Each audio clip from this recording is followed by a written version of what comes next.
obliki Zoom webinarja.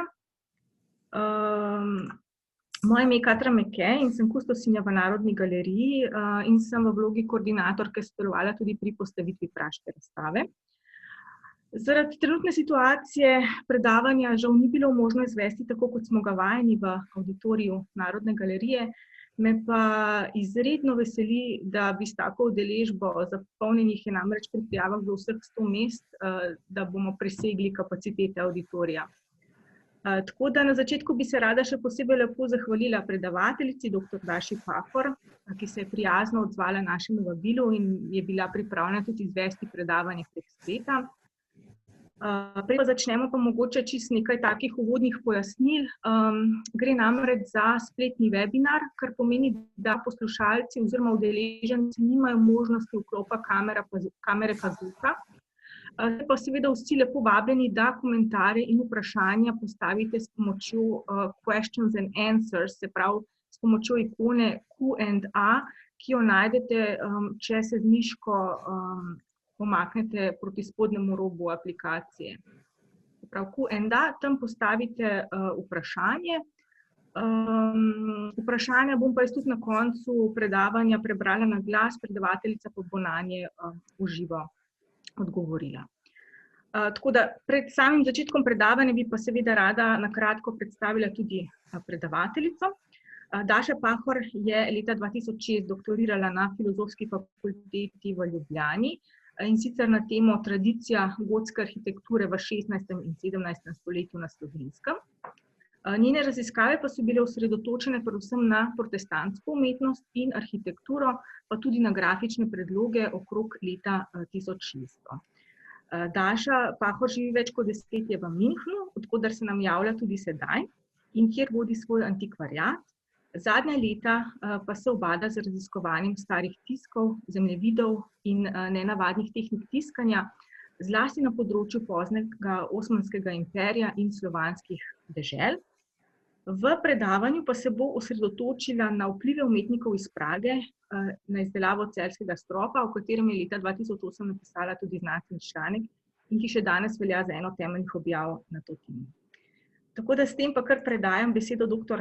Daši Pahor in se sedaj tudi sebe malce utišam. Tako da lepo prosim, Daša Pahor. Najlepša hvala. Hvala za povabilo. Hvala, ker sedite pred računalniki v tako velikem številu, veliko več, kot smo pričakovali. In da se kar lotimo teme, danes bom predstavila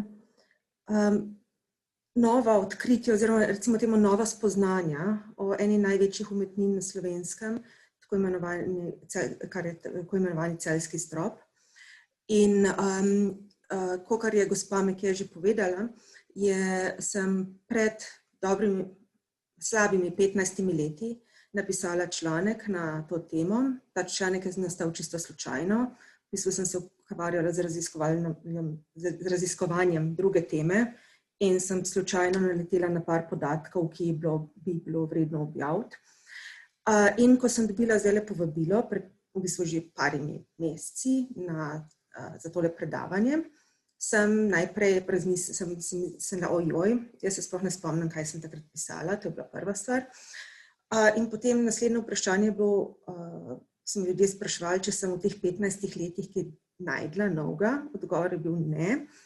Ampak zadnje tedne sem se pa malo sedla in za te časa lockdowna, kakor je gospa Meke povedala, jaz sem v Münchnu ta trenutek, nisem se mogla niti do Slovenije peljati, ni bilo mogoče iti v arhive, pač tukaj sedim v kleti in sem probala ugotoviti, koliko novih spoznanj se da, koliko novih zaključkov se lahko pride iz lastne kleti z modernimi mediji. Namreč v zadnjih 15 letih je internet zelo napredoval, komunikacije med ljudmi so hitrejše in tako sem pred parimi tedni ugotovila, da je ta trenutek v Pragi nek gospod, kolega Peter Ulični, ki se ukvarja s podobno temo. In ko sem mu jaz poslala moj članek, rekla, to sem pa jaz napisala pred 15 leti, kaj si pa vi mislite? ne samo potrdil mojo teorijo, ampak je celo me pripeljal do par novih spoznanj, tako da danes bom predstavila dokaj novo teorijo o celjskem stropu, delno popravila svoje prejšnje zaključke izpred 15 let in podprla nove teme. Tole malo z računalnikom se moram malo učiti, ker je to moja prva predstavitev v 5 letih na PowerPoint. Poleg tega še kratka predstavitev, kako bo tole predavanje potekalo. Ta trenutek nas spremlja par tujih gostov preko interneta, saj rekli so, da bojo tam, in zato sem hotela pripraviti podnapise oziroma obnapise v angleškem jeziku, da bojo razumeli tudi tuji raziskovalci oziroma tuji gostje in v bistvu prvič bi ta strop sploh predstavila v tujem jeziku, do zdaj bi vedno samo predstavljen v slovenščini. Ker sem vse to delala zadnji trenutek, kakor pač človek se nekaj nauči, mi je uspel ta projekt narediti približno 10%, tako da nekatere slike imajo obnapise v angleščini, drugi pa nimajo. Kdaj so večje sekcije, ker je vse pojasnjeno na internetu, kdaj pa ni. Zdaj bi še en kratek uvod naredila za gledalce, če mogoče kakšen zraven, ki ne govori angleško. Dear ladies and gentlemen, I know some of you don't speak Slovenian very well or at all. For that, I had a plan to prepare slides or photos with accompanying text in English. Because I started doing everything in the last second, the project did not go through as usual. And so some of the slides have some of the photos have long explanations about the sealing, and some do not. If you have any questions, please let me know or contact me privately later. Yes, and to close up this short introduction, I like the quote by the Premier of Soviet Union from the 1990s, Viktor Chernomyrdin. We tried to do it better, but it turned out as always. Tako da zdaj nadaljujem oziroma začenjam za preprosto predstavitev celjskega stropa. Kaj sploh celjski strop je, kako izgleda in na kaj moramo biti pazljivi. Celjski strop je ena taka prekrasna umetnina, sestavljena iz 11 slik na platno, ne gre za fresko, gre za slike na platno. In je ena največjih ena zakladov umetnostne zgodovine na Slovenskem. Nahaja se v tako imenovani Stari grofiji v Celju, ki je danes Pokrajinski muzej Celje, je na svoji originalni lokaciji v reprezentativni dvorani. Strop je kar velik, dolg je približno 14 metrov pa pol in širok približno 10 metrov. Slike pa povezujejo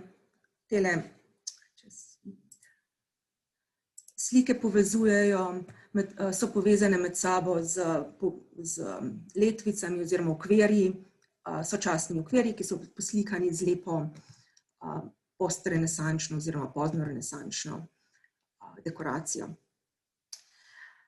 Najprej se bom lotila dolgočasnih podatkov, kdo je strop naročil, verjetno, zato ker tega gospoda bomo zdaj srečevali čez celo predavanje, zato je boljše, da ga najprej dobro spoznamo. A še pred tem, eno stvar, da poudarjam, o stropu nimamo niti enega samega dokumenta. Vse, kar bom danes predavala, temelji samo na opazovanju in primerjanju.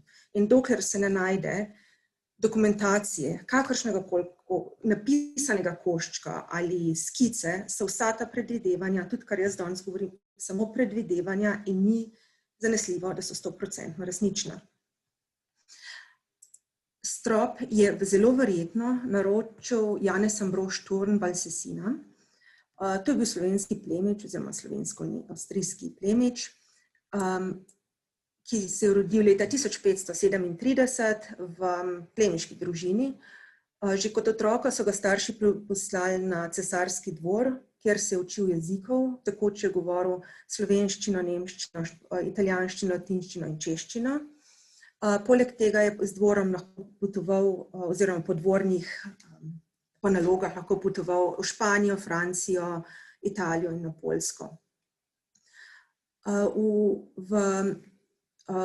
Ko je odrastel, je postal spremljevalec avstrijskega nadvojvode, štajerskega nadvojvode Karla II. In je za njega opravljal razne tajne posle, bil je svetovalec. In ko je Karel II. Umrl nenadoma, 1590. leta, je pooblastil Janeza Ambroža kot Oberhofmeister, kar je naziv za nadzornika njegovih mladoletnih otrok nadvojvode, zlasti Ferdinanda III., ki bo kasneje postal Ferdinand II., cesar Ferdinand II. In ko je Ferdinand postal polnoleten, se je Johann Ambrož upokojil in upokojil z mesta nadzornika, je pa še vedno opravljal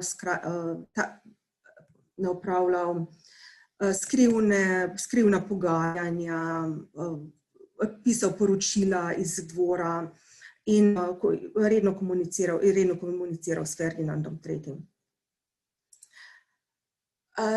V koncu 16. stoletja je kupil grad v Celju, današnjo Staro grofijo, in leta 1601 grad v Pliberku, Bleiburg v Avstriji, kjer se je pol počasi tudi upokojil in umrl leta 1621 v svojem 83. letu, kar je bilo za 17. stoletje zelo veliko.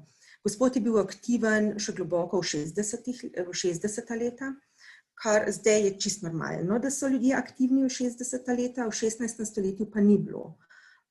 Ker bile so razne bolezni, higiena je bila drugačna, potovanja so bila naporna, ni bilo dobre kurjave, ni bilo dobre čiste vode. Pri 60 letih bilo to že znalo biti zelo nevarno. Ta gospod je zelo veselo skakal po Evropi, še tam okrog leta 1600, ko je zakorakal v svoja pozna 60. leta. Strop, da se vrnemo do njega, nazaj, je bil čisto slučajno odkrit leta 1926. Pred letom 26 nimamo niti enega podatka o stropu. Namreč prenavljali so sobo, dvorano, v Celjski grofiji in pod umazanim starim platnenim stropom so našli drug umazan platnen strop, ampak izpod tega raztrganega, zaprašenega stropa so že ven sijale figure in so lahko ugotovili, da je od spodaj nekaj posebnega. Celo konstrukcijo so potem sneli, očistili. Matej Strnen, slikar in restaurator, je restavriral strop po kosih in je naredil tele fotografije na steklo, ki so danes pravzaprav zelo zanimiv dokument, ker se vidi, da strop ni bil po restauraciji, kako je izgledal, oziroma med restauracijo, kjer elementi so bili močno poškodovani. Te slike so na internetu, se da najdete na internetu danes, medtem ko pred 15 leti jih bilo praktično nemogoče najdete, mogo si to arhive. Zdaj pa, kaj je dobra stvar in kaj je slaba stran tega, da so strop najdeli leta 26. Dobra stvar je to, da je bil spodaj ohranjen v celoti, brez kasnejših dopolnitev. Namreč, kakor vsi vemo, v 19. stoletju so ljudje zelo radi pinzljali malo počez slike, da je malo lepše vse izgledati, pa malo bolj renesančno, pa malo bolj gotsko, pa tako naprej. Tega se temu stropu ni zgodilo, ampak je ostal v svoji prvotni obliki vse do leta 26. Negativna stvar je, kakor sem že omenila, da ni bila narejena niti ena sama samcata raziskava. 19. stoletje na Štajerskem je namreč prineslo celo vrsto zelo kvalitetnih raziskav. Mnogo od njih so temeljile na dokumentih, ki danes niso več dosegljivi. Bodi so se izgubili, bodi so bili uničeni med drugo svetovno vojno. Celjski strop ni imel te sreče, da bi ga kdo raziskal že v 19. stoletju. Ampak vse od tega odkritja v leta 26 je celjski strop postal neka stalnica slovenske umetnostne zgodovine.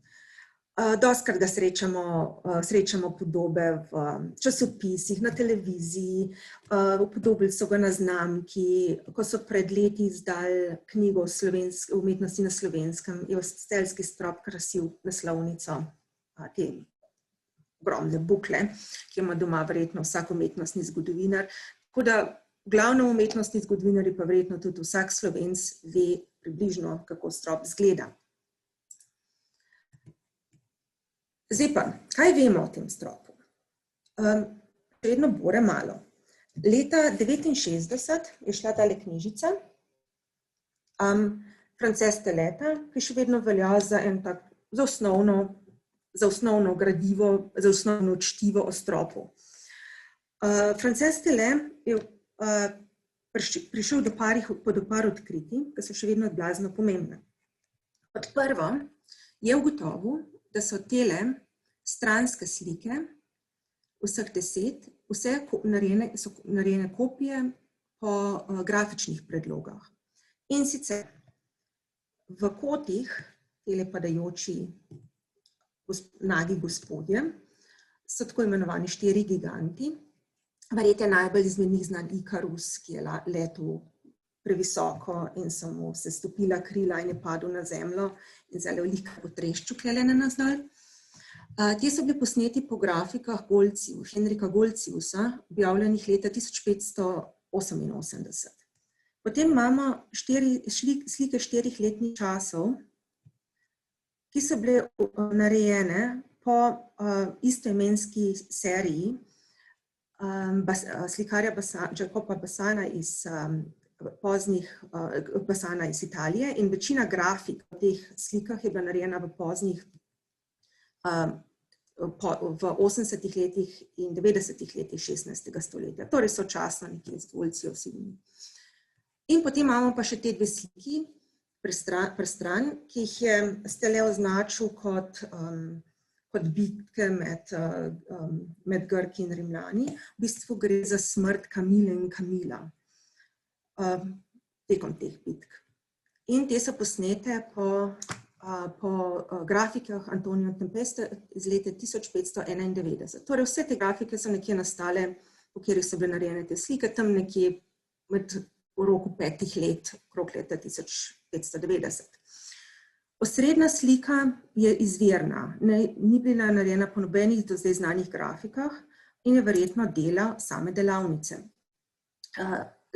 oziroma izvirno delo delavnice.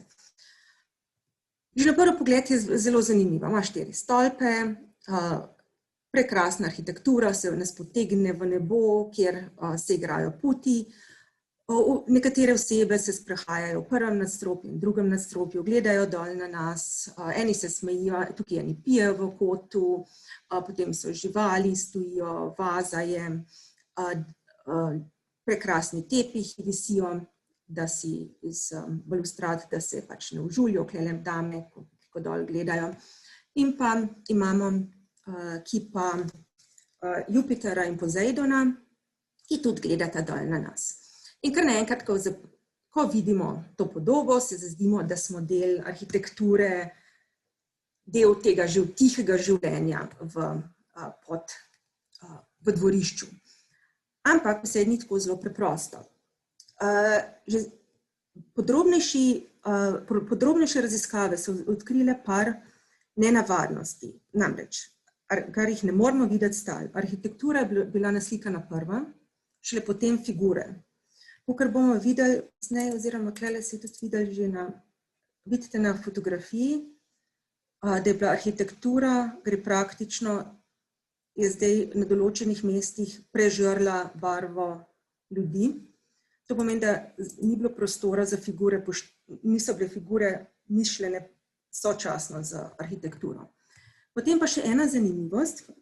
Tukaj bi se rada zahvalila gospe Gabrieli Kovačič iz Pokrajinskega muzeja, ki mi je nesebično pomagala z raznimi informacijami iz prve roke vse te tedne.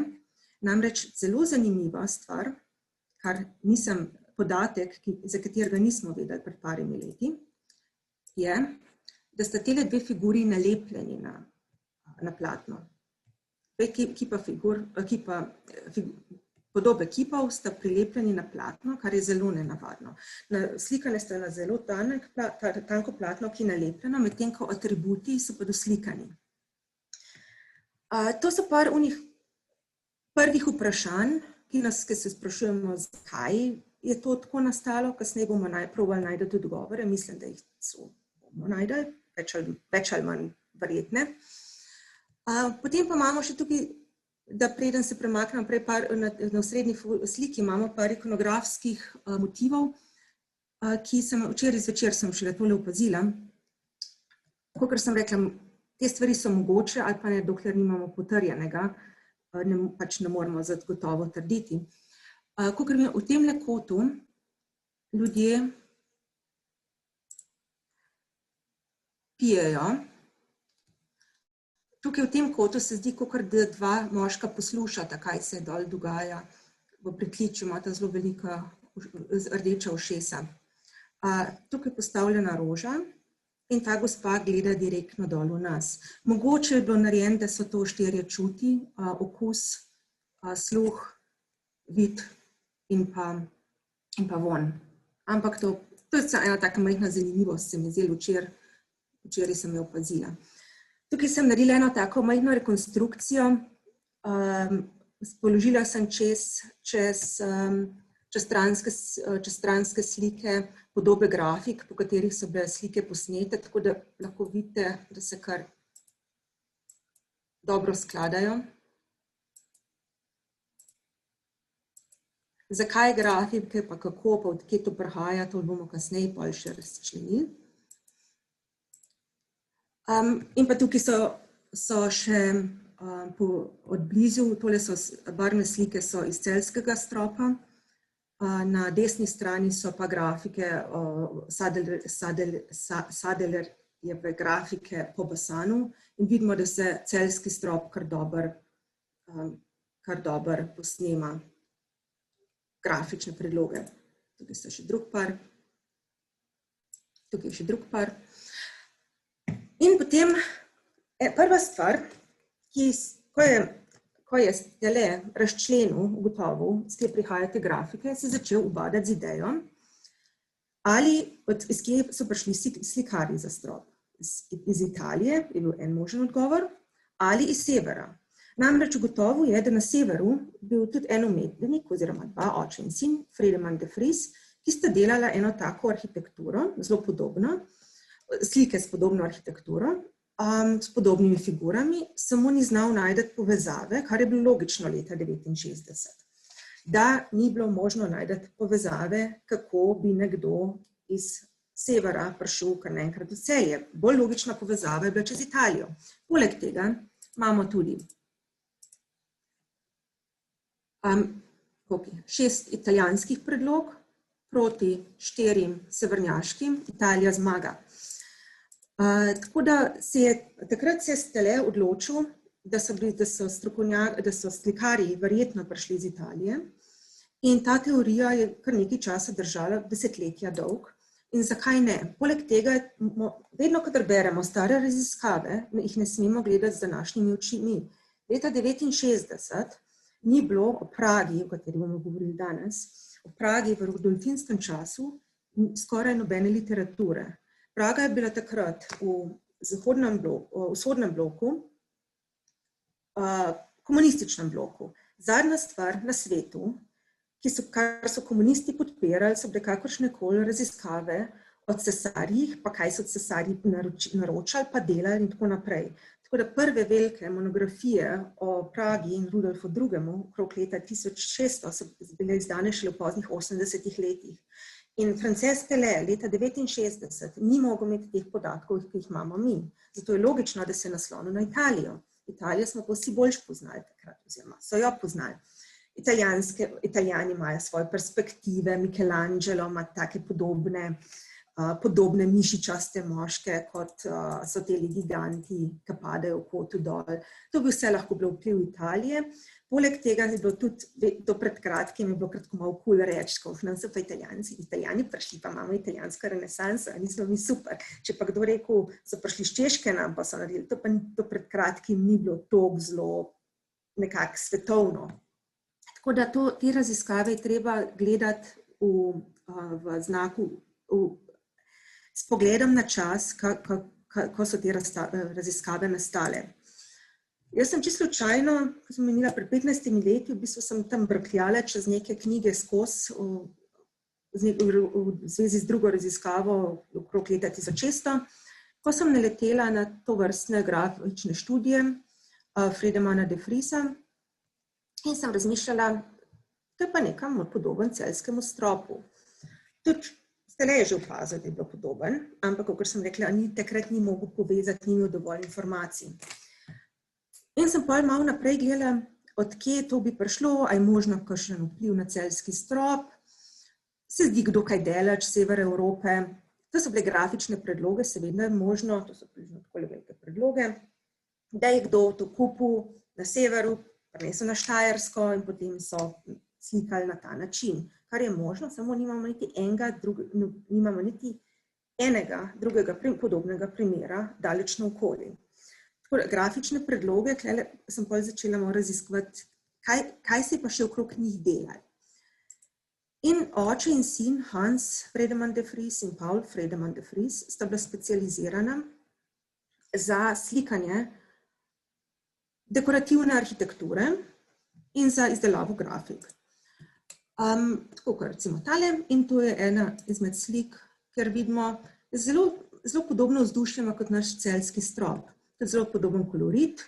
Spet imamo te ležerne scene, kjer se mlade lepe dame sprehajajo, galantni moški jih gledajo, ljudje nas gledajo z balkona, potem imamo kipe na vogalih. Skratka, zelo, zelo podobna atmosfera.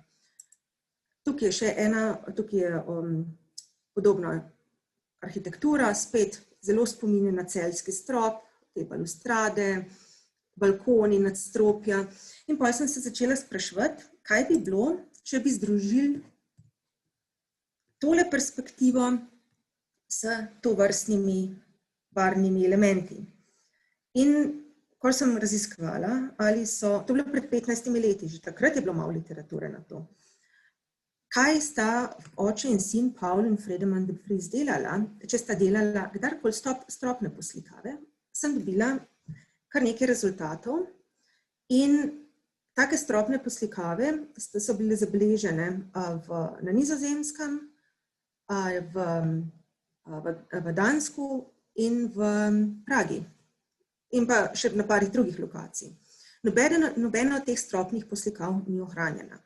So pa zabeleženi računi, opisi in vsa ta stropna poslikava je bila narejena na platno, ne freske, enako kot celjski strop. In zdaj, če bi združili ta dva dela, očeta in sina, Friedemanna de Vriesa, bi zelo hitro dobili podobo celjskega stropa. Kje je povezava? To je tisto glavno vprašanje. Lahko se poveže, ampak če ni logične povezave, zakaj je pa to kar nekaj v Celju, tako daleč stran. In potem je bilo treba malo naprej brskati. Tukaj so tudi, bom pokazala še dva primera, spet Friedemann de Vries. To so podobe notranjščin. Tukaj me spet en detalj zvodil, da tale predlog postavljanja slik v zgornji nivo, ne tako, kot zdaj poznamo, ampak postavitev slik na najvišji nivo, kjer je tudi prostor. Podobno, kot je pri nas v celjskem stropu, samo da so pri nas to premaknili dobesedno na strop gor. Poleg tega tudi ne vemo v Celju, kaj je bilo na stenah. Pred leti sem raziskovala v Graškem arhivu in sem našla inventar iz leta 1663 iz Celja in se omenjali, da je tale soba, ker je bil strop noter, so imenovali Tafelraum, to pomeni, da so bile neke ali poslikave ali neke kvadratki, kasete, in je imela oblečena je bila v črno, soba je bila oblečena v črno usnje z zlato dekoracijo, imela je neke vrste kvadrate oziroma tafel, slike, mogoče celo na ta način, kot je to predlagano tukaj. In tako da celjski strop je vedno bolj začel dišati po familiji, po družini de Vries. Ampak je treba bilo najti povezavo, ki je na prvi pogled ni bilo niti na vidiku, niti do horizonta. Prva povezava se je odprla na dvoru Rudolfa II. Zakaj? Kje smo kar naenkrat najbolj dvor Rudolfa II., ki se je okrog leta 1600 nahajal v Pragi? Kaj ima Friedemann de Vries s tem in kaj ima celjski strop s tem? V bistvu zelo veliko. Leta 1583 je Rudolf II. Preselil svoj dvor iz Dunaja v Prago. Rudolf je bil mal čudaka. Bil je zbiratelj, zelo navdušen zbiratelj, vladanje ga ni niti najmanj zanimalo. Klasično življenje, kar so pričakovali od njega, kakor od svetega rimskega cesarstva, tudi to ga niti najmanj ni zanimalo. Nikoli se ni poročil, nikoli ni imel otrok. Vse, kar je hotel delati, je zbirati. In najrajše je zbiral slike, potem pa še zraven kipe, zanimal se je za znanost, zanimal se je za arhitekturo, ampak predvsem za slike. In od leta 1983 do svoje smrti, 1612, je na svojem dvoru zbral največje slikarje svojega časa. Poleg tega je tudi kupoval slike, recimo imel je 4-letne čase od Basanov, imel je zbirko de Vriesovih slik in kadarkoli je lahko kakšnega slikarja zvabil na svoj dvor, če mu je to uspel, je potem od slikarjev do kiparjev, to je pripomoglo k njegovi zbirki. Zbirka v 10 letih je Rudolf II.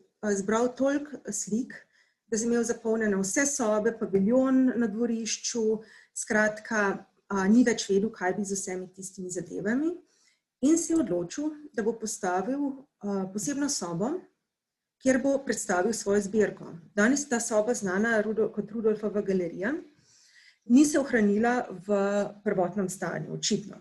Ampak to je ta isti prostor. To je najstarejša grafika sobe, ki jo poznamo. Taka se zdaj pa danes takole izgleda. Široka je približno 10 metrov, to je nekaj takega kakor dvorana v Celju, ampak je veliko daljša. In v to sobo noter, tole sobo je začel prenavljati kot svojo galerijo. Nameraval je postaviti, oziroma tudi je, svoje slike ob stene v 3 vrste. To so bile od velikih slik, malih slik, pač kakor jih bi noter lahko natrkal. In pa v zgornji del, nad fris, kele gor. In za dekoracijo sobe je poklical Hansa Friedemann de Vriesa, da mu pride poslikati strop. Zdaj, Hans je bil takrat že malo v letih, pa verjetno se mu tudi ni dal z Rudolfom ubaditi, malo je bil znal biti težek in je poslal svojega sina Pavla, ki je slikal skoraj identično kot Hans, da v Pragi poslika strop tele sobe. In Paul Friedemann je po načrtih Hansa, tukaj imamo Hansa Friedemanna de Vriesa, od Pavla na žalost nimamo portreta, oziroma odločila sta se, da bosta naredila podobno projekcijo, kot sta delala na svojih slikah na platnu oziroma na les, oziroma stropno poslikavo, po kateri sta bila že znana v severnih deželah, da bosta to naredila, da bosta Rudolfovo sobo poslikala na podoben način.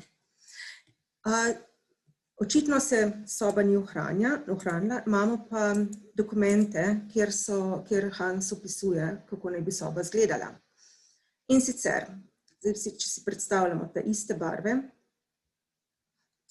barve, soba je imela ob straneh poslikan kasete oziroma majhne stebričke, celoten zgornji del pa se odpira v arhitekturo in pa s prostim pogledom v nebo in iz arhitekture so nas gledali dol ljudje. Če si lahko probamo to predstavljati, je moral izgledati zelo, zelo podoben kot celjski strop. Tale projekt sta začela uresničevati v drugi polovici 90. let 16. stoletja. Zdaj imamo neki bližji stropu. Prej so bili najbližji primeri, so bili na severu Evrope. Kar naenkrat je tale strop, so podobni primeri veliko bližji, namreč v Pragi. Praga je bila takrat, kot sem rekla, središče, ne le politično, ampak tudi umetniško središče. In turni so bili zelo povezani s Prago. Oziroma, če greste zdaj v Prago, pa omenjate turne, boste videli, da so tam bolj slavni, kot pri nas. Vsi vejo, kdo so turni, zlasti tale gospod Kle. Henrik Matija von Thurn je verjetno najbolj znan svojega časa, najbolj znan turn svojega časa, saj je leta 1618 defenestriral dva katoliška poslanca na Praškem dvoru in s tem začel 30-letno vojno. Tale Henrik Matijas von Thurn je bil nečak našega Janeza Ambroža. In ko je bil mlad, je preživljal, svojo mladost je preživel v Sloveniji z Janezom Ambrožem Thurnom. Poleg tega, žena Janeza Ambroža Thurna je prihajala iz enih najprominentnejših čeških plemiških družin, von Schlick. Prav tako njena sestra je bila poročena z bratom od Thurna in mama od Henrika Matijasa je bila prav tako iz družine Schlick. Druge sestre družine Schlick so se poročile tudi zelo pomembne družine, kot Lobkovic in Kolovrat. To pomeni, da Janez Ambrož se takrat gibal v najboljših plemiških krogih čeških družin. In ko nimamo zabeleženih točnih datumov, kdaj je hodil v Prago, kdaj je Janez Ambrož Thurn hodil v Prago, ampak vemo, da je definitivno bil tam večkrat za dolga obdobja. Ko je še delal za Štajerski dvor, je bil, preden je Ferdinand III. Postal polnoleten, je bil zadolžen za žongliranje oblasti, ali bo dobila Bavarska, ali bo šla v Prago, to so bile politične zveze. In leta 1605 ali 1606 je dal Ferdinandu poročilo, kaj si Praški dvor in Rudolf II. Misli o prehodu, o tem, da bi Bohemijo in Madžarsko dobila španska linija Habsburžanov. Torej, naš Thurn iz Celja je bil zelo velikokrat v Pragi. Srečal se je z Rudolfom II. In Rudolf II. Je bil zelo znan po tem, da je vsakmu, ki je imel 5 minut časa, ali ga pa ni imel, razkazoval svojo zbirko. In ko je gradil tole svojo galerijo, oziroma ko je zgradil, je tudi zabeležen, da je vlačil čisto vsakega diplomata, pa vsak, ki je prišel na Prago in v Prago na grad, mu je razlagal o svoji zbirki in ga ni ven spustil, dokler niso ljudje zbežali dobesedno. In zato Thurn je definitivno videl tole sobo in videl zbirko Rudolfa II. Za stropom, ki ga je mogel navdušiti. Očitno toliko navdušiti, da se je odločil, da bi tudi on imel nekaj podobnega. Še en mali detalj. Tele slike 4-letnih časov, ki se pojavljajo na našem stropu, ta iste je imel Rudolf II. Ne samo v grafikah, ampak v resničnih primerkih v svoji galeriji. Mogoče so bile postavljene celo pod strop, ki so ga poslikali v risi. To pomeni, da bi spet dobili zelo podobno konstrukcijo, kot imamo na celjskem stropu. Potem, tukaj smo zdaj najdeli povezavo s Prago prek ideje, kje bi Turn lahko dobil, Turn sploh lahko dobil idejo, da bi tak strop dal narediti pri sebi doma v Celju. Kaj je še drugega nasleče na Prago? 4-letni časi, ampak te 4-letni časi ni imel samo Rudolf, tudi veliko drugih plemičev je imelo kopije teh 4-letnih časov, tako da te se mogoče lahko pisati. Potem imamo pa grafične predloge. Zelo pomembne. Kaj pomeni grafične predloge na splošno? Kako to izgleda? Grafike kot grafike, tako kot zdaj delamo tiskane. Ta iste grafike, oziroma na isti način so se delali tudi v 16. stoletju. Eden izmed centrov je bila Nizozemska oziroma sever Evrope in kako bi te grafike, recimo Goltziusove, ki so bile uporabljene za celjski strop, kako bi te lahko prišle do Mojstra oziroma do Celja. Spet je odgovor Praga. V Pragi so zaradi Rudolfa II. Se je formiral zelo velik trg za grafične predloge. V Ladislavovi dvorani, tukaj, če ste bili v Pragi, ste šli ziher noter, kdaj, so bili zorganizirani tovrstni trgi, tukaj vidimo, to je grafika iz leta 1607, iz kamor so prihajali ljudje iz celega sveta. Tukaj imamo par ljudi v turških oblekah, potem celo ena ženska nekaj kupuje, prodaja se je od posod do grafik. In tukaj vidimo, kako so te grafike prihajale iz roke v roko. Prišli so prodajalci grafik iz Nizozemske, severne Evrope, so jih takole dol izobesali, s klinčki, in potem si lahko, isto kot zdaj, na knjižnem sejmu si barantal, jih par kupil, in to je bilo vse praktično na isti lokaciji, kot Rudolfova zbirka, kot tista soba, kjer sem pokazala, na isti lokaciji, kot so slikali de Vriesi. To je bilo vse na zelo majhnem prostoru. Tako da preko tovrstnega trga so ljudje, ki so naredili naš celjski strop, lahko kupili vse te grafike, ki so jih rabili za predloge stranske.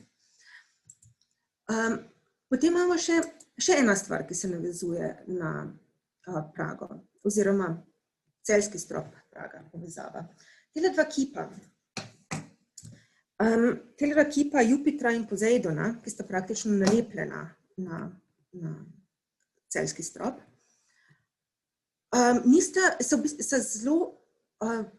se zelo navezujeta spet na arhitekturo Fredemana de Vriesa, na slikano arhitekturo. Namreč znano je, da v tej poslikavi, ki je Paul Fredeman de Vries delal za Rudolfa II., je sodeloval kipar Adrian de Vries, nista bila v sorodu, pa sta bila sam isti sprim, ki je bil dvorni kipar Rudolfa II., delal tudi privatna naročila, ampak v glavnem Praga v koncu 16. stoletja, začetek 17. je bila polna njegovih kipov. To so bili v glavnem mišičasti, moški in ženske, mitološki motivi, zelo heroične postavitve, potem imajo tribute, ponavadi kakšne živali, po katerih plezajo, jih vlečejo, opletajo in tako naprej. Zelo podobno kot naši naslikani kipi. In Adrian de Vries je sodeloval s Paulom de Vriesom, ko sta na Praškem gradu. To pomeni, da von Thurn, Janez Ambrožke je prišel v 90. letih v Prago, je mogel videti vsa ta dela, videti je mogel umetnike, ki so delali na licu mesta, se mogel z njimi pogovarjati, in to je tisto središče, kjer je on dobil, kjer je Janez Ambrož von Thurn dobil idejo za celjski strop. Zdaj pa, pred 15 leti sem predlagala, ne samo, da je dobil idejo, ampak je dobil tudi mojstre v Pragi. To bi zdaj rada malo popravila, oziroma mogoče še natančne opredelila. Tale strop, celjski strop sem datirala,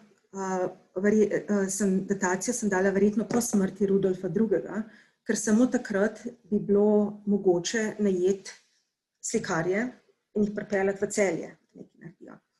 Zato, ker prej so bili predragi, prezaposleni, pot je bila dolga, medtem, ko je pa Rudolf II. Umrl, so pa vsi te slikarji, pa kiparji, ki so tam okrog viseli Praškega gradu, kar naenkrat so bili brez službe. Ker njegov naslednik, njegov polbrat Matijas, on pa ni imel niti najmanjšega smisla za slikanje, za zbiranje. Takoj, ko je Rudolf umrl, je rekel, zdaj dosti tega, ampak res dosti, vsi domov, tam se stran pometali, nočem več videti, sploh ne omenite mi ga več, nikoli več. In pa kar naenkrat vsi te slikarji in kiparji so bili brez služb in so mogli iskati nove službe po Evropi. Zdaj, to je bila moja prva teorija, kar je bila logična. V pogovoru z gospodom Uličnim iz Prage, ki se ukvarja s poslikavo Fredemana de Vriesa za Rudolfa, on je pa rekel, ne, to ni delavnica. Boljša teorija bi bila, kakor da so to nasledniki delavnice, tisti, ki so se učili na Pragi, zakaj pa ne bi mogla biti to sama delavnica Pavla Fredemana de Vriesa. Ker naenkrat so se skupaj začeli postavljati par koščki, ki prej niso dobro sedeli na teh teorijah. Kaj, če bi ta strop narejen v Pragi, ne v Celju, kar je veliko bolj logično. Kot prva stvar, seveda sem takoj poklicala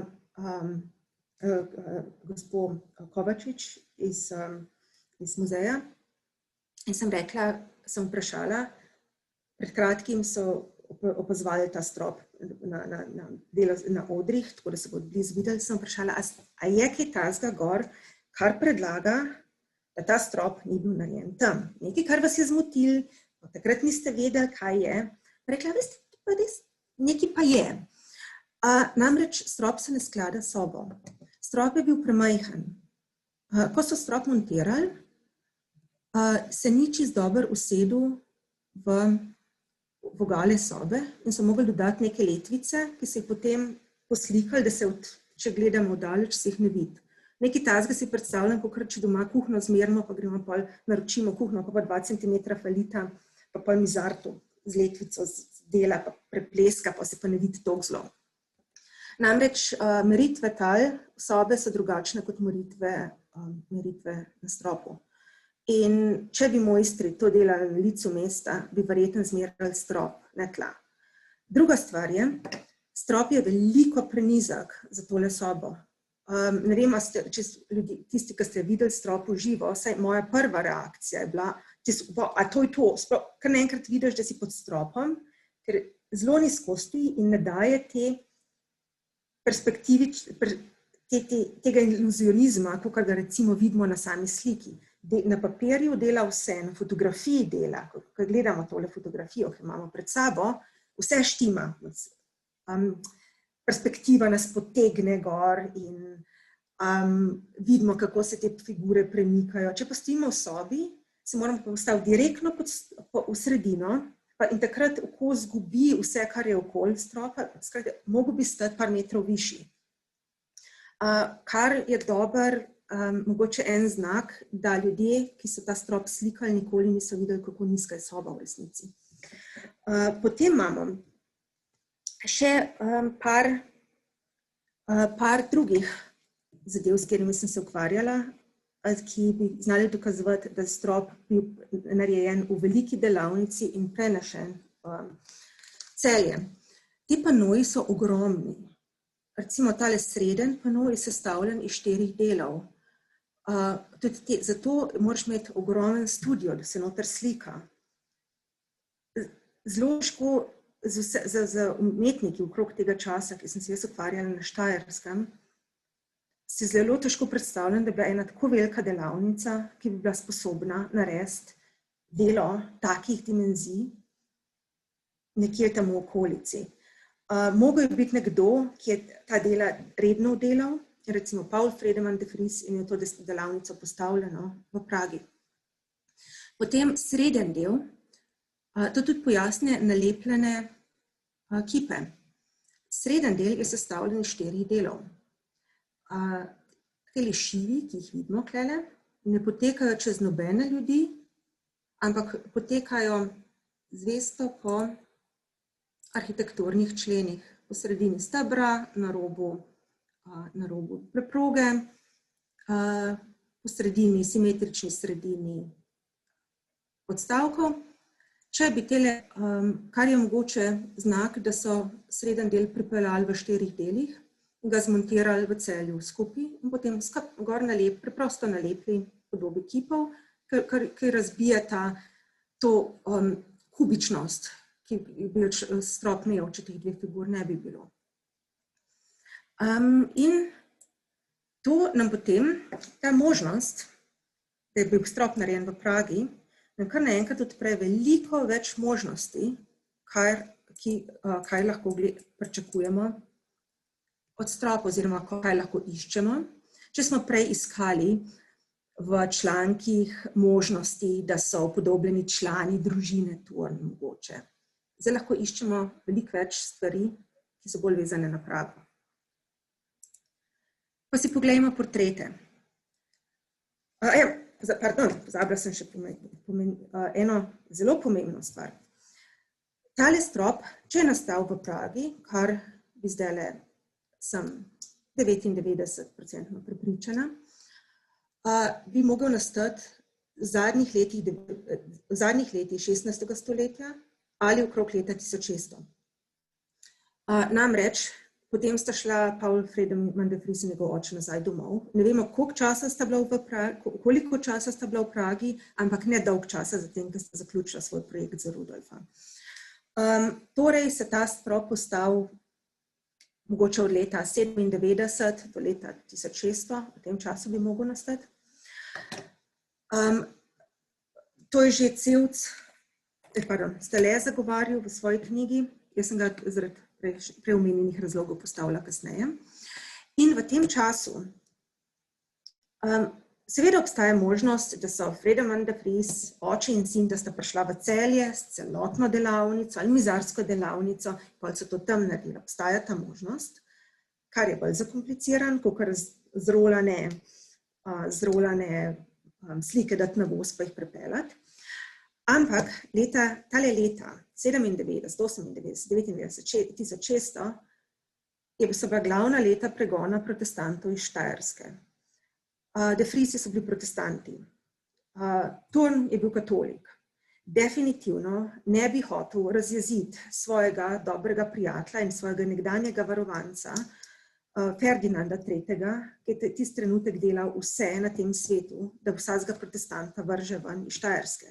To je bolj verjetno, da je strop nastal na politično nevtralnem območju, kar je bila Praga. Rudolf II. Je pa dopuščal vse vere, samo da so slikali, čisto vse in kakšne vere so bili, pa če so bili sploh kakršne koli vere, da je bilo vse samo da so slikali. In Rudolf II. Je slikarjem tudi dajal posebne svoboščine, katere bi marsikateri cehi zatirali druge po Habsburškem imperiju. Recimo, že v Pragi se je dosti slikarjev pritoževalo, ker je te, ki so delali direktno za Rudolfa, so lahko kršili pravila, veliko so sodelovali en z drugim, ni bilo onih klasičnih delavnic. In zaradi tega tudi lahko zelo opazujemo, da so na tem stropu je delalo več umetnikov. Ne delavnica, ampak več zelo dobrih umetnikov. Če lahko osrednjo arhitekturo pripišemo neposredno delavnici Paula Friedemanna de Vriesa, ker je bil edini takrat sposoben narediti tovrsten projekt. Mu pa ne moramo pripisati figur. Namreč Paul Friedemann de Vries verjetno ni znal slikati figur, če pa jih je pa zelo nerad delal. In na večini njegovih del, manjših slikah, so figure naredili drugi mojstri, drugi slikarji, ki so z njim potovali in so redno sodelovali z njim samo z slikanjem figur. Kar pojasnjuje na našem stropu tudi to, da je bila arhitektura naslikana najprej, čez pa figure. Če bi to delal en slikar, bi naredil kompozicije, pa verjetno pustil malo prostora. Medtem, ker tukaj je bilo najprej arhitektura in pa je nekdo čez naredil figure. Poleg tega je pa še čez, pa še prelepo, še dve čez. Tako da za figure trenutno težko reči, kdo bi to delal. Pač bilo je zelo veliko dobrih slikarjev in problem s praškimi slikarji je to, da so dostikrat menjali stile. Prevzemali so stile eno od drugega, ko so slikali pred parimi leti, pa nekaj let nazaj, so potem videli druge slike od kolegov, pa so njih začeli posnemati. Tako da je zelo težko to ugoditi, poleg tega tele dimenzije, ki jih imamo, nobena druga slika se ni ohranila v teh dimenzijah in v tej perspektivi, da bi lahko pa besedno pogledali, primerjali, kdo je to naredil. Zdaj si pa pogledamo portrete. Mogoče bojo te kaj povedali. Tukaj imamo en tak približek, ena izmed gospe, ki stoji in zgleda dol. Tukaj se tudi dobro vidi moda. Recimo, na sliki na stropu se pojavljata dva tipa ovratnikov. Tale visok, tako imenovani Medici ovratnik, ni iz Italije, ampak Marija di Medici, francoska kraljica. Po njej se imenuje tale ovratnik, drugi so pa te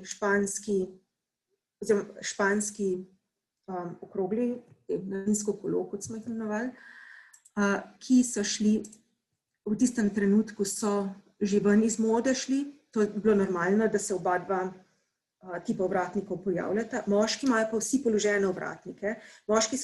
Moška moda se je prva znebila tistih volančkov. Verjetno je bilo zelo neudobno s tistim okoli hoditi, tako da so prvi rekli, mi tega ne bi več. In potem so čisto normalne položeni ovratniki. To je bilo značilno za modo z konca 16. stoletja, začetka 17. Tako da to se sklada. Zdaj poglejmo, a lahko kakšne portrete najdemo na tem stropu.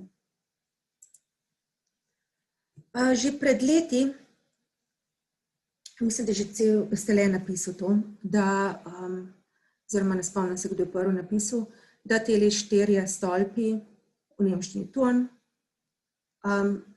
simbolizirajo ime naročnika, Johannes Ambrož von Thurn. Oziroma lahko se uporabljalo se je tudi italijansko ime della Torre. Potem, že pred leti sem slučajno ugotovila, da se pojavi na sliki tudi ime njegove žene. Namreč, žena Johannes Ambroža von Thurna je bila Maris Salomena von Schlick in plemiški priimek Schlick ima tudi daljša verzijo, Passano. Schlick Passano, isti priimek, kot je bil slikar, ki je naredil zasnove za stranske slike. Torej imamo Thurn, Schlick Passano, moža in ženo. Ostaneta nam 2 sliki, tlele pri stran. Gre za boj, oziroma smrt Kamile. Kamila je bila ženska bojevnica, ki je tukaj ne. Ženska bojevnica v mitologiji in je, oziroma v Enidi. In je že kot otrok je od oče rešil življenje, da ko je nosil čez sulico, čez reko, vezal na sulico in pelil čez reko, da ko so bežali pred sovražniki in tako je rešil življenje. In takrat se je zaobljubil, da bo postala ženska bojevnica za Diano in je umrla zelo mlada v boju. Potem imamo tukaj pendant. Nisem najdla sem eno grafiko, ki ni. Stele jo je poimenoval kot smrt Kamila, ampak mislim, da je bilo zamenjano ime, ker ta grafika se imenuje smrt Kamile. Obstaja pa tudi pendant Camillus, neke vrste pendant Kamili, brat Kamile. In tukaj imamo smrt brata in sestra, Kamile in Camillusa. Johannes Ambrož von Thurn in njegova žena sta imela 2 otroka, punčko in fanta. Oba dva sta umrla, brat in sestra sta umrla zelo mlada. Mogoče je, da tele stranske slike, če imamo tukaj Turna, moža, ženo, Basano, da tele stranske slike upodabljata smrt brata in sestre, pomeni dveh edinih otrok tega para. In par je vedel, da bosta umrla brez naslednikov in s tem bo izumrla ta veja Turnov. Ko bi ta strop nastal, je bil Turn star približno 60 let, tudi njegova žena, vedela se, ne bosta imela več otrok. In mogoče je to tak omaž družini, ki bo izumrla, in nemočno opazovanje, kaj se je zgodilo. Tukaj potem, to bi pa nakazovalo padajoči giganti, ki so vsi simbol moči narave nad navadnim smrtnikom. Kako lahko smrtnik samo s pomočjo narave, brez da bi bil karkoli kriv, pade kar naenkrat iz neba na tla oziroma izgubi vse, kar ima. In mogoče v tem primeru gledamo en velik družinski portret. Zdaj pa pojmo še podrobneje na portrete na balkonih. Že pred leti sem prišla na idejo, oziroma sem se poigravala z idejo, da bi tale gospod z brado znal biti Turn. Z edinega razloga, ker ima brado. Košato brado. Malo sta si podobna, ampak takrat pred leti je bilo tudi nemogoče je bilo dobiti kakršnekoli bližnje posnetke, tako da tole se zahvaljujem gospe Kovačič, ker mi je tole fotko poslala, drugač ne bi mogla teh detajlom tako blizu priti, ne bi mogla priti blizu detajlom. In dajmo si pogledati, če tale gospod res Turn. Ena stvar, kar sem opazila, ker sem za časa lockdowna bulla ure dolg v portrete in jih primerjala z vsemi, kar je pod roke prišlo iz Prage, iz Štajerske, ženske, moške, vse. Ena stvar sem ugotovila, da je slikar zelo dobro naredil, zelo individualno naredil ušesa. Ljudje, ki imajo bolj osebne poteze, imajo tudi zelo osebna ušesa. Če bi bili to anonimni ljudje, ne bi bilo razloga, zakaj ima vsak drugačno obliko ušes. Če pa gre za realne ljudi, pa pač to del njihove značilnosti. Zato je mogoče zelo mala možnost, da pa res gledamo na protagoniste, ki so bili vpleteni v izdelavo celjskega stropa. Tukaj imam za primerjavo grafiko, portret Janeza Ambroža Turna. Grafika iz 17. stoletja. Nažalost, nisem naredila niti enega portreta iz 16. ki bi upodabljal več ali manj mladega Ambroža. In pač ta je šel čez par stopenj, verjetno je bil prekopiran po slikarski predlogi, tako da malo se zgubi, ampak še vedno lahko vidimo par skupnih značilnosti. Če bi mogla ugibati, bi rekla, da to je on, ki jih na blizu pogledamo. Pa dva imata te majhne oči, okrogle, majhne temne podočnjake, potem rahlo rečenje las samo na sprednjem delu, s tem, da na tem portretu ne bi bil Turn star mogoče 40-50 let, medtem ka na celjskem stropu je mogel biti 60. In pa tole rečenje las, ampak še vedno gosti lasje pristran, krajša brada, pristran, zelo močna brada na sprednjem delu. Potem pa še ena majhna stvar me je zmotila, to pač je potem zelo težko delati po tej resoluciji. Turn je imel na licu brazgotino. Ali je brazgotina, ali je pa mogoče kakšno materino znamenje malo večje. Pač na teh portretih so vse lepe slike, kot so v resnici izgledali, kot si jih še vedno hočemo. Tako kot selfie zdaj, kako tuširaš malo pa to. Isto je bilo v 16. stoletju. Torej, če so naredili majhno brazgotino oziroma flek, to pomeni, da je imel nekaj je bilo na njegovem desnem licu.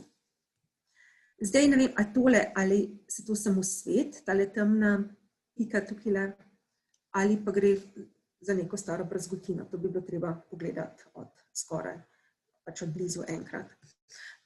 Ampak jaz bi rekla, da je oblika nosa je skoraj identična, majhen nos, ki se malo zavihuje proti zgornjem delu. Jaz bi rekla, da je. Potem je pa slučajno sem raziskovala še tegale gospoda zraven, ki si tukaj kar bo enega zvrnil, medtem ka Turn tukaj že pivo drži.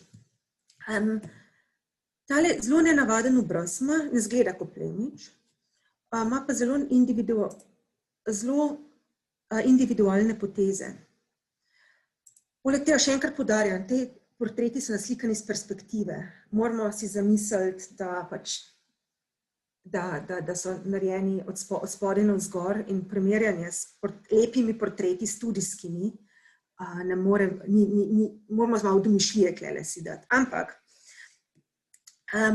ko človek te portrete zelo dolgo gleda, zelo dolgo, in tudi tele so pomagali črno-beli diapozitivi, pri tem gospodu vidimo nekaj zelo nenavadnega. Prvič je ušes, zelo velik in čudne oblike.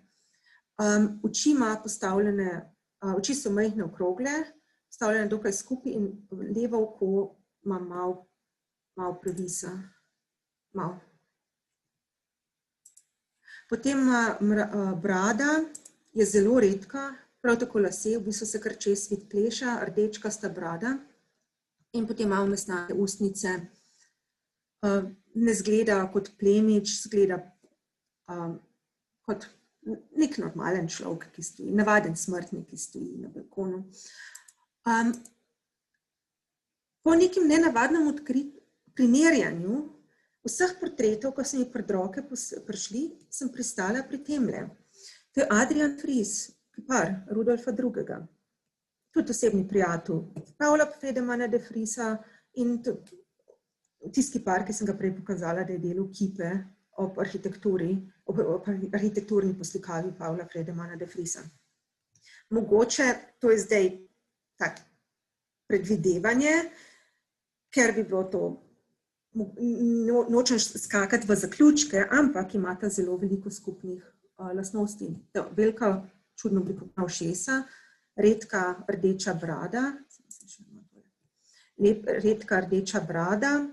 ta gor postavlja nos z majhnim tako kubelcem na koncu, levo oko, malce povešeno.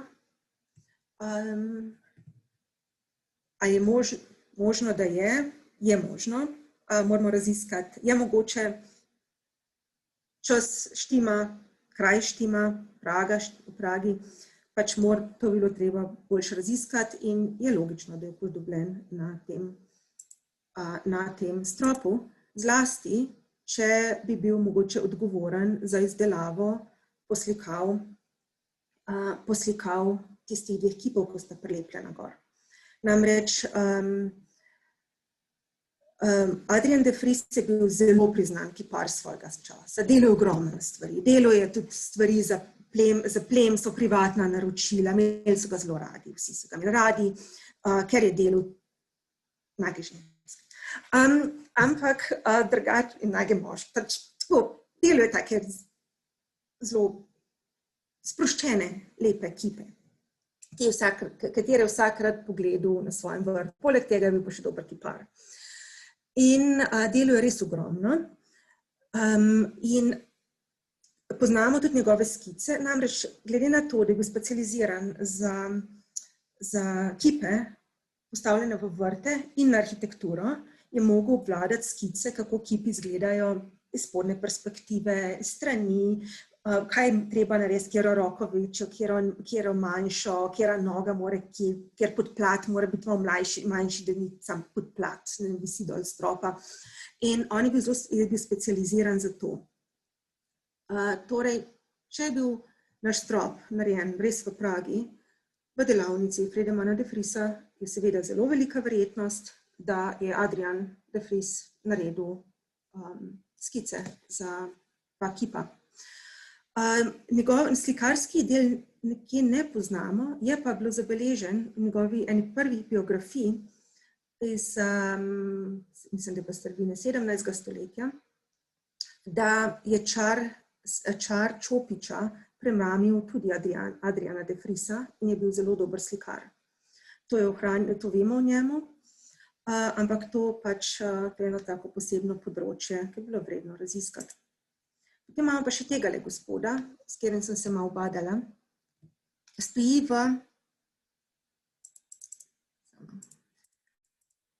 sem dobro predstavlja, tale gospod stoji tlele v temi, sam in nadzoruje celo situacijo. Ima zelo izrazite poteze, čeprav je v temi.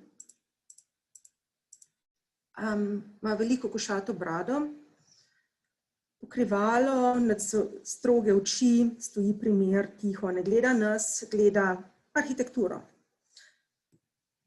Tukaj sem spet lahko, toliko portretov ni bilo ohranjenih, mogoče je samo en gospod, ki stoji v temi z brado, pa nikoli ni bil mišljen, da je kdorkoli. Je pa možnost, da mogoče prva ideja, ko sem imela, da bi znal biti Henrik Mathias von Thurn, ta Thurn, ki bi defenestriral katoliška odposlanca in začel 30-letno vojno, nečak Janeza Ambroža Thurna, ampak ne bi mogel biti razloga, ker je bil v tem času, okrog 1000 se bil še dokaj mlad. Verjetno ni imel ogromne košate brade in stal v temi, nekako drugače bi si ga predstavljali. Je pa še eden, ko mogoče bi se bilo treba zamisliti, mogoče je pa Hans Friedemann de Vries. To je portret Hans Friedemann de Vriesa, mogoče je, mogoče ni. Ampak samo kot ideja, vidimo enaka košata brada, zaviti brki, stroge, majhne oči, postavljene skupaj, malo namrščen. To samo kot eno izmed možnosti, če je delavnice Pavla Friedemanna de Vriesa oziroma iz njegovega očeta, da je to mojster, ki nadzoruje celotno situacijo. Potem imamo pa še par portretov, ki bi na hitro rada pokazala. Ne vemo, kdo so, ampak izgledajo zelo individualni. Ena je tale Nuna, ki je v drugem nadstropju. Pri najboljši volji nisem mogla narediti nobenih nun v družini, na hiter pregled, v družini Thurnov. Kar še nič ne pomeni, še posebej ženski portreti, to je treba omeniti. Ženski portreti so zelo redko ohranjeni do danes. Moški portreti so se največkrat iz 16. 17. stoletja ohranili v obliki grafik. Medtem, ko portreti, ki so viseli po stenah, ali so jih miši požrle, ali so zaradi vlage propadle, ali so jih stran pometali, ker so šli ven iz mode, ker pa niso več vedeli, da je ta prastric bil. Poškodovali so se, medtem, ko v glavnem moški portreti so preživeli preko grafik, ki jih danes poznamo. Zato je velika verjetnost, tudi če so te ženske, da so dejanski portreti, je zelo majhna možnost, da bomo darkoli izvedeli, kdo so. Tukaj je samo še en detalj, preden naredim zaključek, na kar bi rada v prihodnosti, oziroma če kdorkoli tam na zunaj videl kdorkoli kaj podobnega, te livhani. Izgledajo zelo nenavadni, niso bili preslikani čez, pojavili so se tudi, že Stele jih je imel tole gospod na svoji naslovnici in vidijo se tudi že na fotografijah, Strenovih fotografijah iz leta 26. Nič ni videti, da je bilo to čez preslikano oziroma doslikano. Zato bi bila pozorna, če je bila mogoče kakšna moda, ki je bila kakšen tip uhana, ki je bil moderen, samo zelo kratek čas. To bi nam pomagali datirati sliko. To je ena izmed unih možnosti, ampak nisem nek specialist za nakit, ampak kakor sem raziskovala, nisem mogla najti nič podobnega. Izgleda, kakor je bil narejen iz blaga ali pa kaj ta žameta, težko reči. Tako, Zdaj smo nekje povzeli oziroma naredili argumente, kje bi celjski strop znal nastati. Ta teorija, da je nastal v Pragi, v delavnici Pavla Fredemana de Vriesa v času, ko je slikal Rudolfa II., pomeni v zadnjih letih 16. stoletja, v začetku 17. stoletja, mogoče 1600-1001, se zdi zelo, zelo verjetna. In to postavi ta strop ne samo na poseben nivo slovenske umetnostne zgodovine, ampak je kar naenkrat s to atribucijo postal največje ohranjeno delo Pavla Fredemana de Vriesa in največje ohranjeno slikarsko delo Rudolfinske Prage. Hvala. Najlepša hvala za to čudovito in zanimivo predavanje. Jaz si predstavljam, da je bilo kar težko se verjetno nazaj lotiti raziskovanja, kakega pred 15 leti. Zanimivo je bilo, ker so bili novi dosežki, ker sem se že bala, da bom mogla svoj star članek brati. Ja, vsekakor gre za res nadgradnjo tega, kar je bilo objavljeno leta 2008, tako da hvala. Mislim, tole vse skupaj dokazuje zopet, da naše dežele niso bile ena zakotna vas na robu imperija, ampak da so prek pomembnih povezav prišle do nas tudi vrhunske umetnine, kar se vedno znova pokaže tudi v drugih umetnostih obdobij. Tako da res hvala za tole. Zdaj imamo nekaj vprašanj. Jaz, če se strinjate, bi jih kar prebrala na glas, pa potem odgovoriva na nje. Se pravi, eno vprašanje je bilo, ki mislim, da se je že odgovorilo skozi predavanje, ali morda znano, kdo so ljudje na osrednjem delu celjskega stropa, morda člani družine lastnika grofije.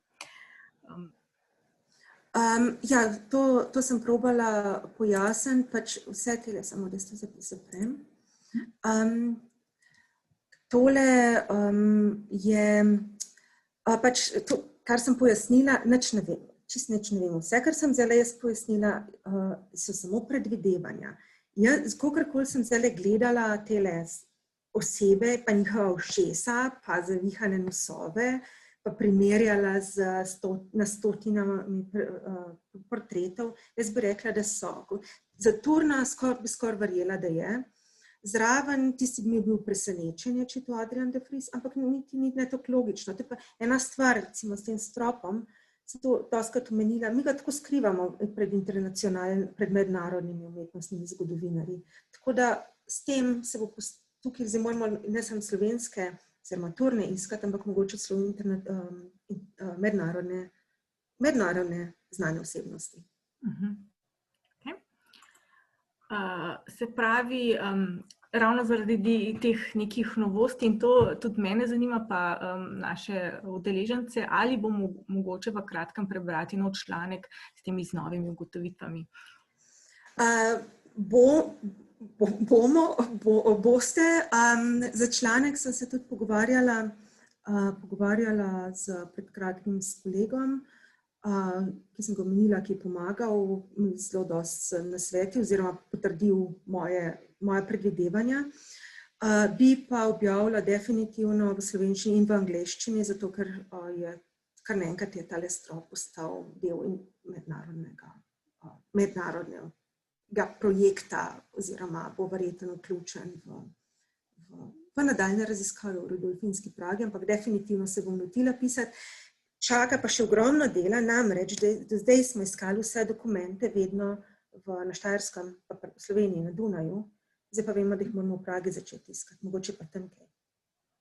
Super. Tako da brez dokumentov lahko pišemo, ampak je dobro pa vse nekaj pogleda, če so.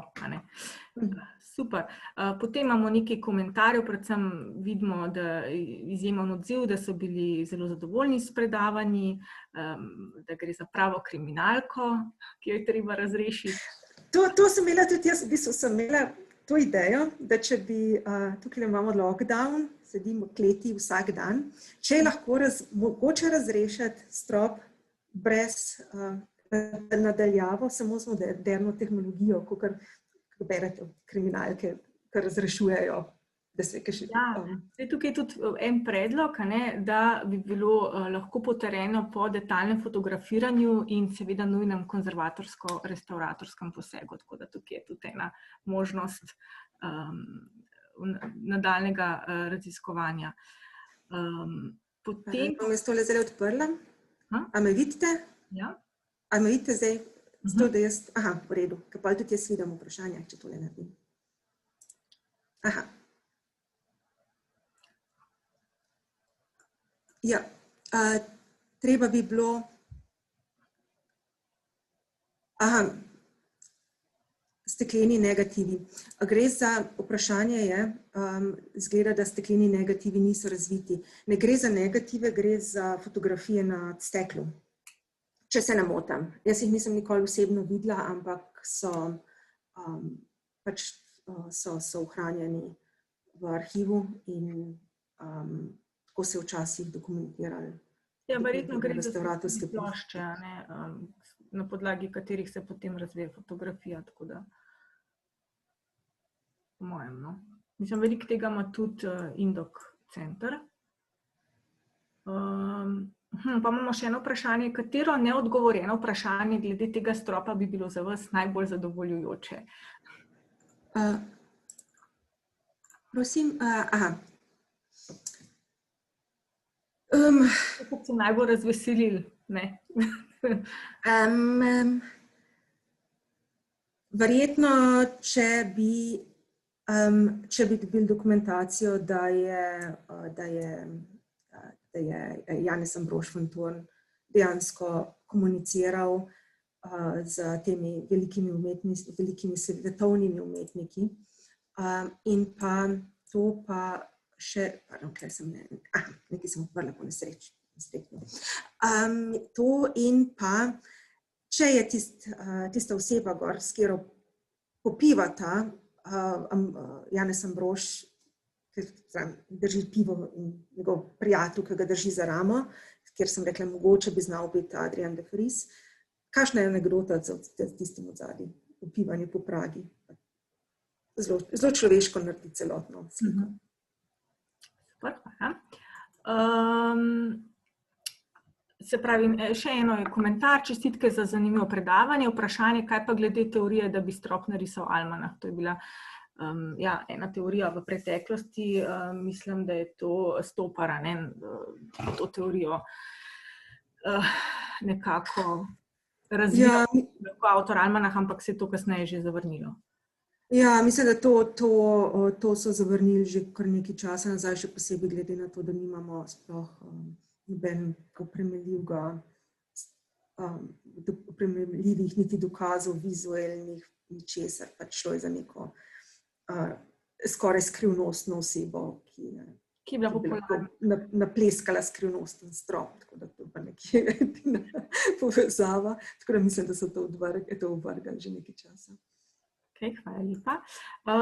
Gabriela Kovačič iz Pokrajinskega muzeja Celje tudi komentira, da so bili leta 2015 že fotografirani vsi deli stropa in restauratorski center v Ljubljani je tudi opravil naravoslovno-tehniške raziskave ravno zaradi konzerviranja stropa, zaradi pač možnosti konzervatorskega, restauratorskega posega. Tako da očitno so bili te raziskave preliminarne že narejene. To je v bistvu komentar na vprašanje glede detaljnih fotografij, ki je bilo prej oziroma...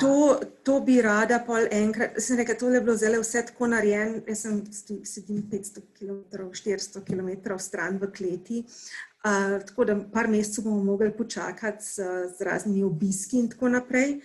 Ampak to je definitivno te detaljne fotke pregledati.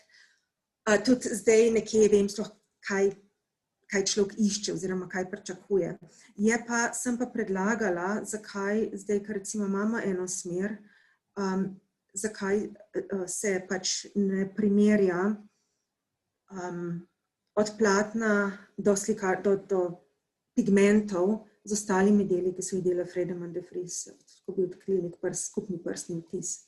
Jaz nisem konzervator, nisem restaurator, sem umetnostni zgodovinar, sam sem že predlagala tudi v muzej, da zakaj ne stopijo v kontakt s Prago in naredijo, primerjajo pigmente in platno, da bi dokazali skupne lastnosti. Ali pa ne? Vsekakor je treba obiskati Prago, ali kako smo že to zaključili, takoj, ko bo možnost, glede na situacijo. Se pravi. Ja? Ne se esperam. Pardon. Drugače pa, gospo Ano pa zanima, če je kdo od plemičev še vedno živ od tiste družine, se pravi družine Tura, se to ve. Jaz ne vem.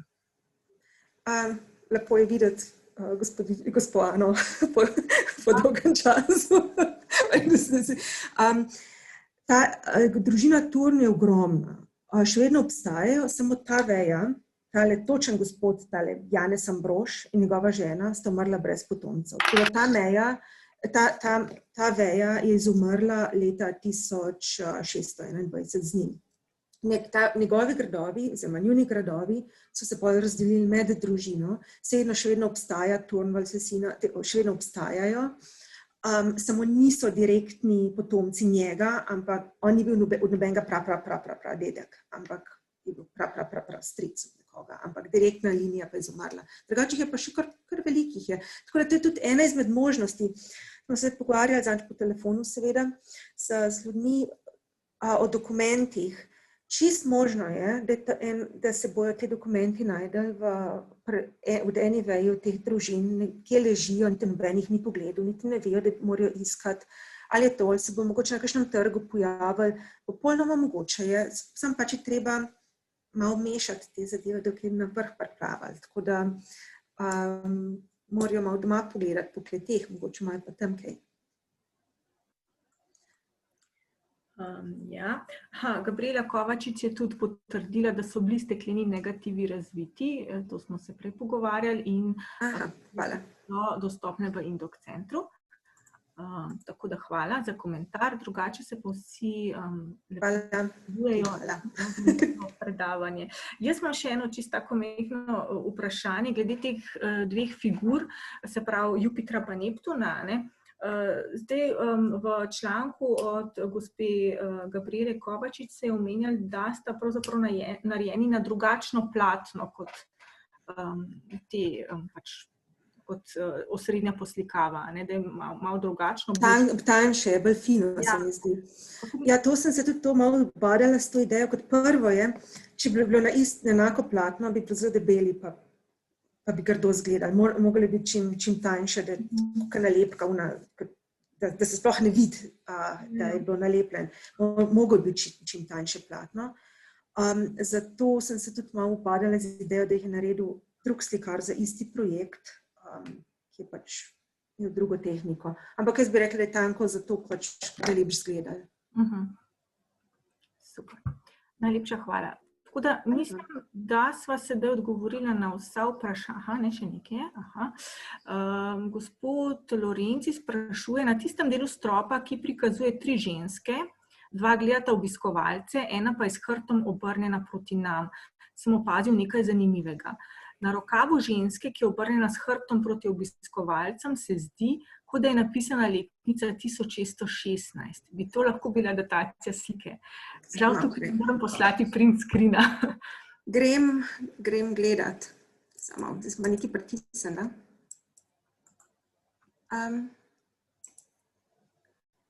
Grem gledat, tukaj jo imam.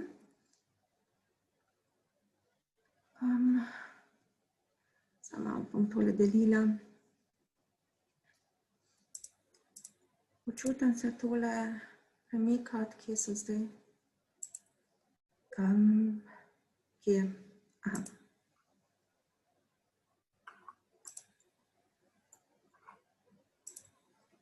Kje je?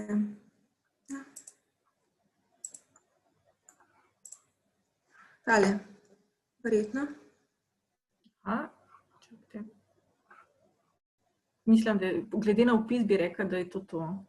Se pravi, na hrbtu ženske, ki je k nam obrnjena s hrbtom, se zdi, kot da je napisana letnica 1616. Mogoče kle na rokavu ali na hrbtu?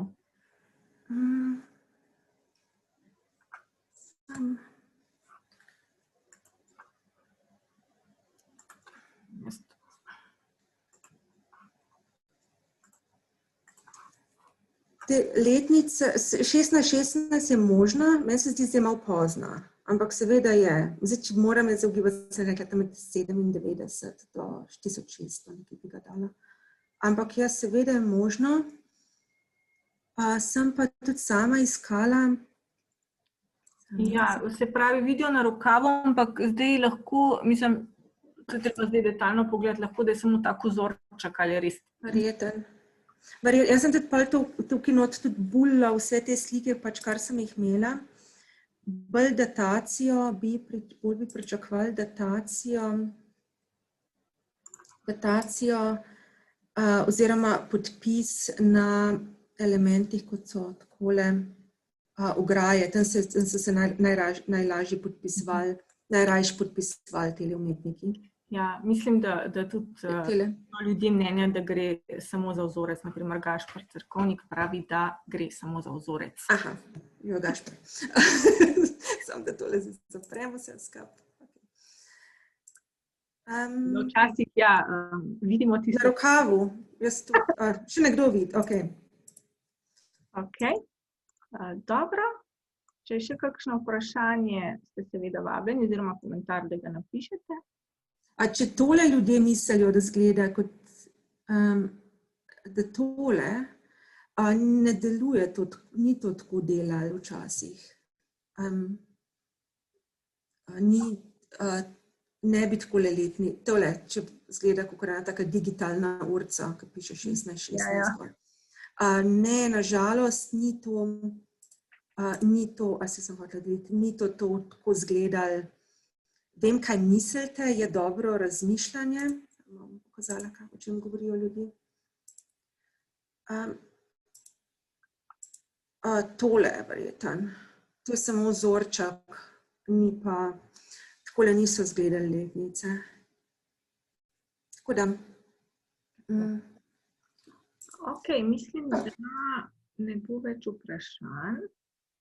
Tako da jaz bi se še enkrat res izredno lepo rada zahvalila za odziv in za res super pripravljeno predavanje. Vsem, ki ste se nam pridružili, se tudi lepo zahvaljujem za vse komentarje in vprašanja in seveda številčno udeležbo. Posebej se zahvaljujem tudi Tjaši Debeljak, ki je skrbela za tehnično brezhibnost tega predavanja.